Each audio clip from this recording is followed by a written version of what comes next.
English learners always face one big problem. They translate every sentence in their head before speaking, and this translation makes speaking slow, confusing, and stressful. So today I will show you how to stop translating in your head and start speaking English naturally, confidently, and automatically. First, remember this very simple truth. Translation is a habit, and every habit can be changed. Your brain is not slow, and you are not bad at English. Your brain is simply following an old routine that you created many years ago. You trained yourself to think in your native language first and English second.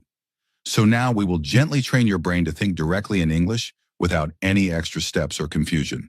The first and most important thing you need is input, not grammar rules.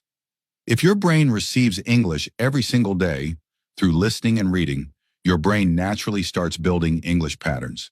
This is called language instinct.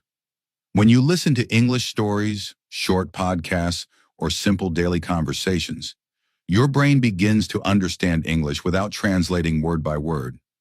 Think about how a child learns a language. A child never translates.